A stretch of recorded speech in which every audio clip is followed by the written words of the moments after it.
हज़रात, कुरान अजीम की आयात बय्यिनात ये बबांगे दुहल हमें ऐलान करती हैं कि दुनिया में कुछ लोग ऐसे हैं जिनको दुनिया की किसी भी बड़ी ताकत का कोई खौफ नहीं होता और न ही किसी बड़ी पावरफुल ताकत को देख करके वो घबराते हैं। कभी ऐसा नहीं होता। कुरान उनके मुतालिक ऐलान कर रहा है। और ये होते कौन हैं जो बिल्कुल बेखौफ होकर जिंदगी गुजारते हैं? वो अल्लाह के औलिया की जमात है। अला इन्न औलिया अल्लाह ला खौफुन अलैहिम, जो अल्लाह के वली हैं। वली कौन होता है? वली के कई माने हैं, दोस्त के भी हैं, मददगार के भी हैं, गुलाम के भी हैं, मौला के भी हैं, आका के भी हैं। यहाँ पर जो अल्लाह के औलिया का माना लिया जाता है वो अल्लाह के दोस्त, अल्लाह के महबूब। वजह यह है कि जो पैदा होते ही दुनिया में अल्लाह अकबर की आवाज सुन करके आया हो, जिसका मतलब ही होता है अल्लाह सबसे बड़ा है। जब भी हमारे घर बच्चा पैदा होता है, किसी भी मुसलमान घर में, उसके कानों में सबसे पहली जो आवाज हम देते हैं वो अजान की, अल्लाह अकबर, अल्लाह अकबर। अल्लाह सबसे बड़ा है, अल्लाह सबसे बड़ा है। और मुसलमान की जिंदगी जब खत्म होने को आती है, हमारी रूह निकल जाए और हमें कफन देकर जनाजा लाकर इमाम के सामने रखा जाता है, इमाम फिर हमारे जनाजे पर सबसे पहली तकबीर जो बांधता है अल्लाह अकबर कहकर, अल्लाह सबसे बड़ा है। मुसलमान की ये जिंदगी इस बात के बीच में है कि आया था दुनिया में अल्लाह अकबर कहते हुए और जा भी रहा है दुनिया से तो अल्लाह अकबर कहते हुए। जो अल्लाह को सबसे बड़ा मानता हो तो फिर दुनिया की कौन सी ऐसी ताकत है जो उसे खौफजदा कर सके? उसे कौन सी ताकत है जो डरा सके? लेकिन बहुत सारे ऐसे हैं कि गफलत में आकर के वो किसी और को बड़ा समझ लेते हैं। कभी हालात को बड़ा समझते हैं, कभी तख्त व ताज को बड़ा समझ लेते हैं, कभी ताकत व कुव्वत को, फौज को, निजाम को, इनका रौब अपने सीने पर डाल करके जीने लग जाते हैं। जबकि अल्लाह ताला फरमाता फला तख्शौहुम वख्शौनी, उनसे मत डरो, मुझसे डरो। अल्लाह का खौफ जिसके दिल में आ गया, अल्लाह उसको हर खौफ से आजाद करता है, हर खौफ से आजाद करता है। हम हिंदुस्तान के जुमला मुसलमान जितने भी हैं, एक मर्द कलंदर, मर्द दुर्वेश सईदी सरकार मोइनुद्दीन हसन चिश्ती गरीब नवाज के इस हिंद में रहते हैं। जाहिर सी बात है कि उनकी सीरत हम सब के लिए एक बहुत बड़ा मिसाल राह है, बहुत बड़ा नमूना अमल है। आपको पता है गरीब नवाज को हिंदल वली कहा जाता है। वजह यह है कि वली का हिंदुस्तान है। ये नहीं है कि हिंदुस्तान का वली, बल्कि ये पूरा हिंद ही वली का है। दरबार गरीब नवाज से हिंदुस्तान को जोड़ा गया है। सुल्तानुल हिंद भी कहा गया, सुल्तानुल औलिया भी कहा गया। लेकिन जानते हैं उनके आने का रास्ता इतना पेचीदा था। वो सन 583 की बात थी, 583 हिजरी चल रही थी, जब आप हरम काबा से निकलकर मदीने तैयबा जा रहे थे। उस वक्त आपकी उम्र तकरीबन 45 साल के आसपास की थी। निहायत ही इबादत गुजार, तकवा शिआर, 20 साल अपने पीर और मुर्शिद की खिदमत करके वो हरम काबा में पहुंचे थे। 20 साल के बाद जब मस्जिद नबवी में गए तो अजीब सी कैफियत थी। सलाम किया रसूल पाक सल्लल्लाहु अलैहि वसल्लम के दरबार में, तो जवाब कब्र अनवर से आया, वालेकुम या मुइनुद्दीन शेखुल बर्र वल बहर, ऐ मुइनुद्दीन तुझ पर मेरी सलामती हो, अल्लाह की सलामती हो, जो खुशकियों का भी और तरियों का भी तुझे इमाम बनाया गया है। और आवाज ये नबी करीम सल्लल्लाहु ताला अलैहि वसल्लम के दरबार से सुनने वाली आवाज थी। आप घबराए थे, थोड़ा सा सरासीनगी थी। ये हिंदुस्तान की तरफ इशारा करके मेरे आका सल्लल्लाहु ताला अलैहि वसल्लम ने फरमाया था कि तुझे हिंद की विलायत दी जाती है। उस वक्त तक सरकार गरीब नवाज को न हिंदुस्तान आना कभी हुआ था, न हिंदुस्तान के इलाकों को आपने कभी देखा था, क्योंकि सजिस्तान जो यहाँ से काफी दूर है, अफगान के करीब एक इलाका संजर, जहां पर आपकी विलादत हुई, वहां से निकल करके आप निशापुर में आबाद रहे। उसके बाद 40 साल के बाद हरम काबा और हरम मदीना में रहे। लेकिन अचानक ये बात कि तुम्हें हिंद की विलायत दी जाती है, ایک تعجب والی بات ہے, نئی جگہ پر بھیجا جا رہا ہے. آپ دوبارہ شام میں نبی پاک صلی اللہ علیہ وسلم کے دربار میں حاضر ہوئے اور سلام پیش کرنے کے بعد, کیونکہ یہ خوشی کی بات تو سب کے لیے تھی کہ ہندوستان کو اللہ تعالیٰ ایک عظیم ولی بھیج رہا ہے, لیکن جس کو بھیجا جا رہا ہے وہ بے قرار تھا, بے چین تھا, کیونکہ نہ راستے پتہ ہے, نہ ملک کے حالات معلوم ہے. بارگاہ مصطفیٰ صلی اللہ علیہ وسلم میں دوبارہ جب حاضری ہوئی, عرض کیا آقا آپ کا حکم, اس کی تعمیل کے لیے بندہ حاضر ہے, لیکن نہ یہ فقیر ہندوستان کے راستے دیکھا ہے, نہ وہاں کے حالات معلوم ہے. حضور پاک صلی اللہ تعالی علیہ وسلم کے دربار میں یہ اپنی بپتا سنا رہے تھے, داستان غم سنا رہے تھے, غنودگی طاری آ گئی, یعنی نیند سی کیفیت آ گئی, اور بارگاہ رسول صلی اللہ علیہ وسلم میں ایک دیوار پر ٹیک لگا کر جیسے ہی آپ کی آنکھیں بند ہوئی, رسول کریم صلی اللہ علیہ وسلم تشریف لائے اور اشارہ فرما کر پورے ہندوستان کے نقشے آپ کے سامنے کھول کر رکھ دیے, اور پھر غریب نواز کو یہ بتایا بھی کس جگہ سے تمہیں سفر کرنا ہے, کیسے تمہیں جانا ہے اور کہاں تمہارا مسکن ہوگا. سرکار غریب نواز فرماتے ہیں اس ایک خواب میں میں نے رسول کریم صلی اللہ تعالی علیہ وسلم کے ہاتھ میں اجمیر کے پہاڑ بھی دیکھ لیے, وہاں کے قلعے بھی دیکھ لیے تھے جو موجود تھے. اور اس کے بعد پھر کس بات کا خوف ہے, کس بات کا ڈر ہے, جنہوں نے راستے بتائے ہیں وہ ہادی رسول, وہ ہادی عالم ہے.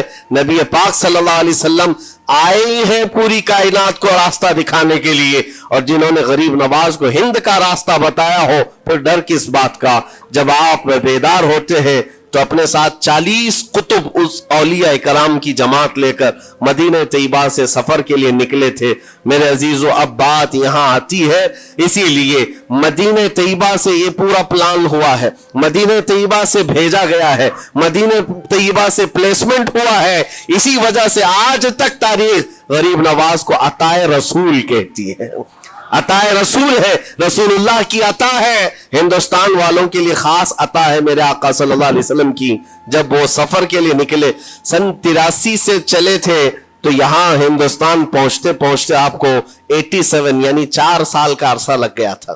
4 سال کے عرصے کے بعد آپ پہنچے میرے عزیزوں. نہ پلینوں کا سفر, نہ جہازوں کا سفر کہ اڑ کر کے ادھر سے ادھر آ گئے, وہ تو پیدل قافلہ نکلا تھا, درویشوں کا قافلہ تھا, اور وہاں مدینہ طیبہ سے نکل کر بغداد پہنچے. بغداد میں اولیاء کاملین کی صحبت پائی, وہاں سے پھر نیشاپور, پھر اس کے بعد ہرات, اور افغان کے علاقے ہوتے ہوئے لاہور پہنچے. لاہور میں سرکار داتا گنج بخش عالم رحمت اللہ تعالی علیہ کے دربار میں چلہ کشی فرمائی, وہاں سے دلی پہنچے. یہاں یہ پورا جو راستہ ہے 4 سال کا میرے عزیز و تاریخ میں ہے. سرکار غریب نواز جس راستے سے چلتے جاتے تھے, جو کافر یا مشرک بھی دیکھتا وہ دائرہ اسلام میں داخل ہو جاتا نا. نور الہی, نور وحدت کا ٹکڑا آپ کی جبین اقدس پر ایسا چمکتا تھا کہ لوگ جو آتے وہ پھر آپ کی صحبت سے دور کوئی جاتا نہیں تھا. دلی میں جہاں آپ آئے, یہ ایک عجیب اتفاق ہے, اس وقت کھانڈے راؤ ایک بڑا راجہ تھا, اس کا قلعہ تھا, اس کے سامنے ہی آپ نے پڑاؤ ڈال لیا. سرکار غریب نواز رضی اللہ تعالیٰ عنہ کی یہ داستان, یہ تاریخ, وہاں پر آپ نے اپنا پڑاؤ ڈال لیا. اور ان بت پرستوں کے لیے ایک بڑا پیچیدہ مسئلہ تھا کہ ایک درویش آیا ہے. ایک بات میں آپ کو بتاؤں, یہ جو تعصب آج پھیلا ہوا, یہ زہر پھیلا ہوا, یہ آج کا نہیں ہے, یہ باپ داداؤں کی پشت میں بھی ان کے موجود رہا ہے. اسلام اور مسلمانوں کے خلاف زہر مشرکین کے دلوں میں یہ بہت پرانی چیز ہے, نئی نہیں ہے, بہت پرانی چیز ہے. تعصب دلوں کے اندر کڑھن رکھنا اور کبھی ایکسپٹ نہ کرنا, یہ سرکار غریب نواز جس دن ہند میں قدم رکھ رہے اسی دن سے آپ نے اس کو فیس کیا ہے, اسی دن سے آپ نے اس کو دیکھا ہے.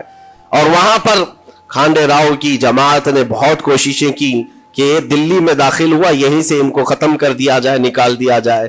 لیکن عجیب اتفاق یہ ہے کہ یہ جو جماعت آئی تھی سرکار غریب نواز کے ساتھ, نہ ان کے ہاتھوں میں تلوار ہے, نہ بھالے ہیں, نہ چاقو ہے, نہ چھری ہے, یہ تو گدڑیاں پہنی ہوئی درویشوں کی جماعت تھی. گدڑیاں پہنی ہوئی درویشوں کی جماعت جو جھولے میں سوکھی روٹی رکھتے تھے اور پانی میں بھگو کر کھا لیا کرتے تھے. ان کے پاس نہ کوئی ہتھیار ہے, نہ کوئی سامان حرب, سامان جنگ ہے. ان کو نکالا جائے تو کس بات سے نکالا جائے؟ हिम्मत भी ना होती थी। यहां तक कि जो आपको वहां से जाने की बात करने के लिए आता था, थोड़ी देर महफिल में बैठता और खड़ा रहता और कलमा पढ़कर फिर मुशर्रफ ब इस्लाम हो जाता। दिल्ली के अंदर एक दिन के अंदर 1000 लोग इस्लाम में दाखिल हुए थे। सरकार गरीब नवाज रज़ियल्लाहु तआला अन्हु ने तलवार से इस्लाम में दाखिल नहीं किया है, ना ही किसी को डरा धमका करके। वो सूखी रोटी खाने वाले किस बात से डराते लोगों को? उनके पास कौन सा एटम बम था?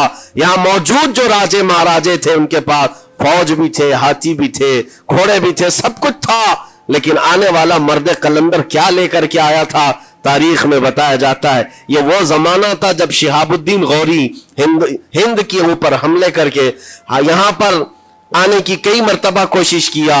ये अफगान का बादशाह था शिहाबुद्दीन गौरी, जब हिंदुस्तान पर कई मर्तबा हमले करके नाकाम लौट रहा था, बीच रास्ते में इन फकीरों की जमात से बादशाह की जमात की मुलाकात हो गई।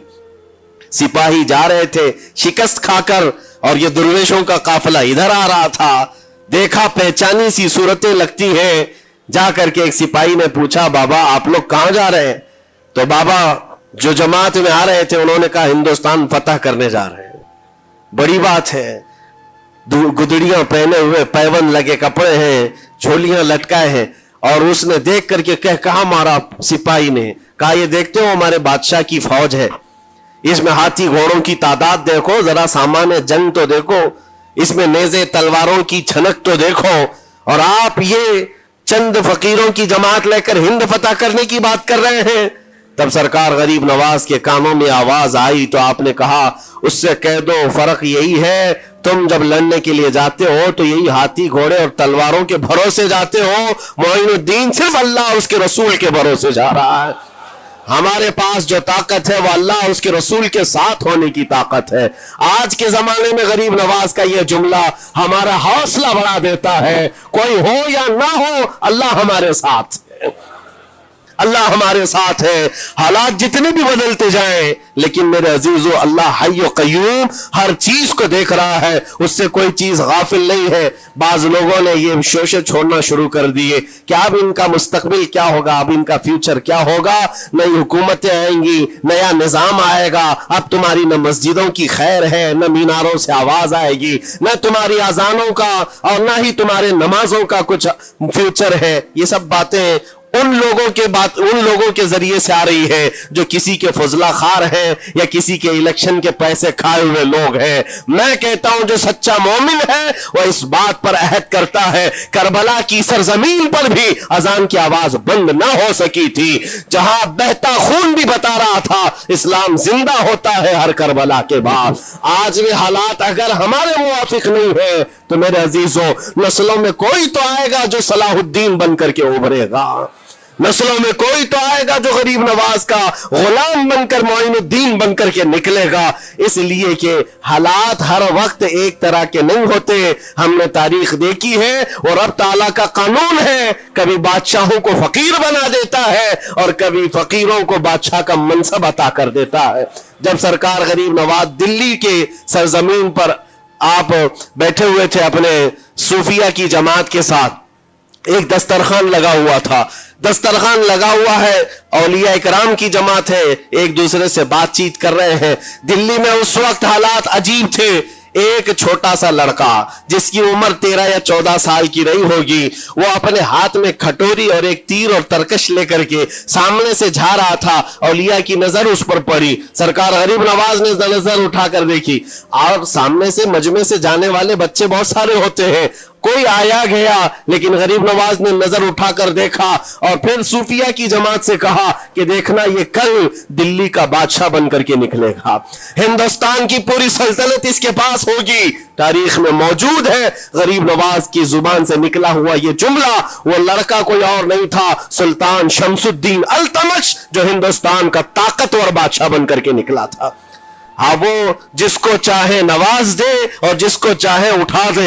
अजीजा ने गिरामी वक़ार, हमारे इम्तिहान की घड़ी चल रही है, हमारे हालात अभी यानी बैक की तरफ अगर जा रहे हैं तो इसका मतलब ये नहीं है कि खत्म हो गए। हम ये देखते रहेंगे और रब ताला की मदद का इंतजार भी करेंगे। ہمارے ساتھ جو کچھ بھی ظلم ہو یا ناانصافی ہو، ہر ایک چیز کے لیے ہم اتنا ہی کہتے ہیں یہ وقت بھی گزر جائے گا، رات ہمیشہ نہیں ہوتی، صبح کا اجالا ضرور آئے گا، صبح کا اجالا آئے گا۔ عزیزان گرامی وقار، سرکار غریب نواز رضی اللہ تعالیٰ عنہ کا وہ جملہ یاد رکھو، ہم اللہ اور اس کے رسول کے بھروسے جیتے ہیں، اللہ اور اس کے رسول کے بھروسے جیتے ہیں۔ طاقتیں، قوتیں یا تخت و تاج ہمارے مخالف ہو جائے تو یہ نئی بات نہیں ہے، اسلام کے ساتھ یہ ہر بار ہوتا رہا ہے، اس سے پہلے بھی ہوا ہے، حالات ہمارے مخالف رہے۔ اولیاء کاملین کی جماعتیں دیکھیے، اہل بیت اطہار، رسول اللہ کی آل، اتنے میں آپ کو شہادت کے واقعات اگر بتا دوں، آپ کو تو صرف ایک کربلا معلوم ہوگا، ایک کربلا سنا ہوگا کثرت سے، لیکن جانتے ہو رسول اللہ کی آل میں سے کئی ایسے صاحبزادے ہیں جن کو جیلوں میں ایک ایک سال نہیں 7 سال 8 سال تک بند رکھا گیا۔ امام موسیٰ کاظم رضی اللہ تعالیٰ عنہ کو 7 سال تک جیل میں رکھا، زنجیروں سے باندھا اور زہر دے کر کے ان کو شہید کیا گیا ہے۔ حضرت امام محمد بن حسن عسکری 20 سال تک جیل میں کاٹے ہیں، یہ رسول اللہ کے گھر والوں کی بات کر رہا ہوں۔ سیدنا زید شہید جن کو سولی پر چڑھا دیا گیا تھا، یہ امام حسن مجتبیٰ کی اولاد میں سے ہے۔ یہ سارے خونی داستانیں یہاں اسلام کی تاریخ میں موجود ہے۔ جب اسلام اس وقت نہیں رکا تو اب کیا خاک رکے گا؟ اسلام اب نہیں رکنا ہے، قیامت تک اس کی حفاظت اللہ کریم فرمائے گا، اللہ کریم فرمائے گا۔ ہم جیسے آئیں گے اور چلے جائیں گے، لیکن اسلام کو پھلنا پھولنا ہے، یہ پھلتا پھولتا ہی رہے گا انشاءاللہ۔ آپ کی ذمہ داری اتنی ہے، آپ کی اتنی ذمہ داری ہے، حالات دیکھ کر کے بچوں کو یہ نہ کہنا کہ بیٹا آپ جیسے حالات چل رہے ہیں ویسے ہی چلتے رہو، نہیں، اپنے بیٹوں کو یہ ترغیب دینا کہ بیٹا آج ہم امتحان کی گھڑی میں ہیں، کل اگر اللہ نے حالات اچھے کر دیے تو یاد رکھنا جس جگہ بت کدے بنے ہماری مسجدوں کو توڑ کر انشاءاللہ وہاں سے اذان کی آواز پھر سے گونجے گی، اذان کی آواز آئے۔ یہ بچوں کو نصیحت ہونی چاہیے، ہماری تاریخ مٹانے سے مٹتی نہیں ہے، ایک دور آئے گا پھر جب اللہ کریم چاہے تو یہ تاریخ کھل کر کے لوگوں کے سامنے آئے۔ ہم کسی پر ظلم کرنے کی اجازت ہرگز نہیں دیتے، اور ساتھ ہی اسلام یہ بھی کہتا ہے ظلم ہو جائے تو سہنے کی اجازت بھی نہیں ہے، آپ کو حق بات بول کر جانا ہے، حق بات پہنچا کر کے جانا ہے۔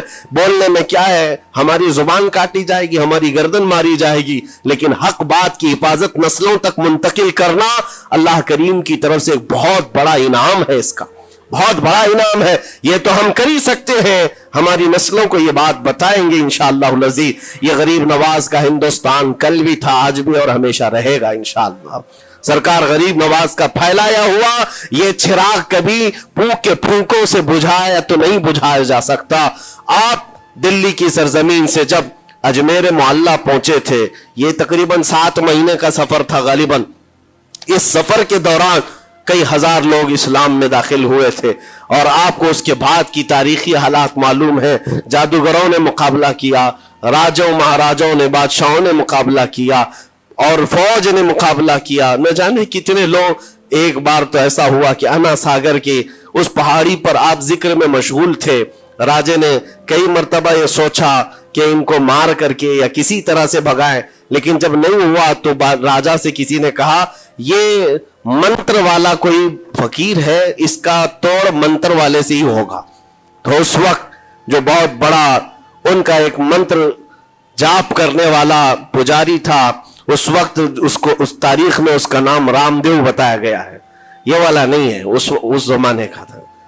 اور اس کو راجہ نے جا کر کہا، وہ کبھی کسی سے مقابلے کے لیے آیا نہیں تھا، اس نے حامی بھر لی کہ ہاں ٹھیک ہے، میں جاؤں گا، دیکھتا ہوں کون فقیر آیا ہے ہماری اس دھرتی پر، اور میں جاپ کروں گا، اگر جادو ہے تو جادو سے میں کاٹ دوں گا۔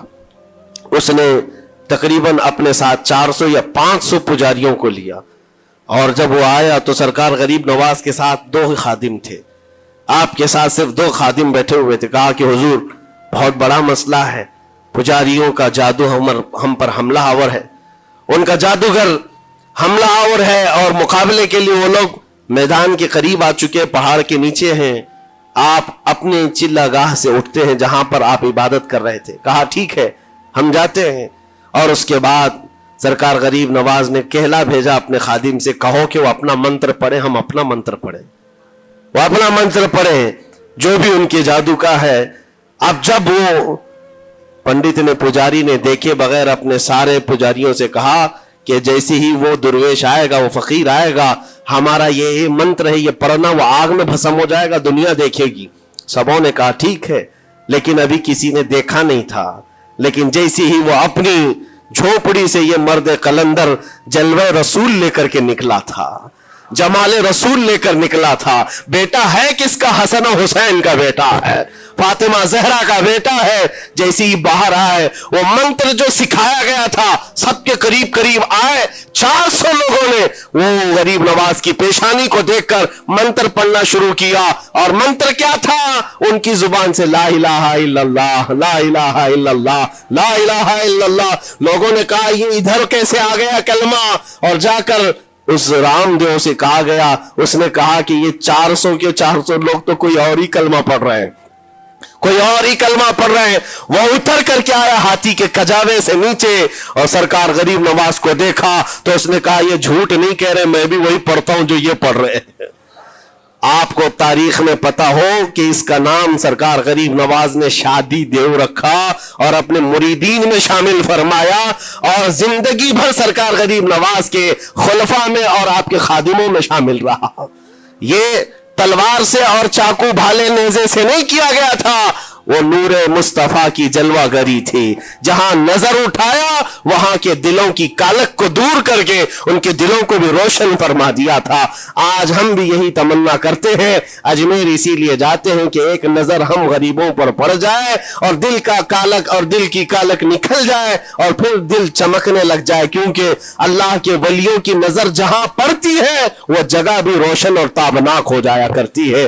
मौला करीम सरकार गरीब नवाज की निस्बतें जिंदगी भर हमारे साथ कायम व दायम रखे और फिर अपनी नस्लों को भी अल्लाह ताला उनकी गुलामी में शामिल रखे। अजमेर हम जा ना सके लेकिन यहां से हम ये इल्तिजा करेंगे गरीब नवाज के दरबार में, ख्वाजा हिंद वो दरबार है आला तेरा, कभी महरूम नहीं मांगने वाला तेरा।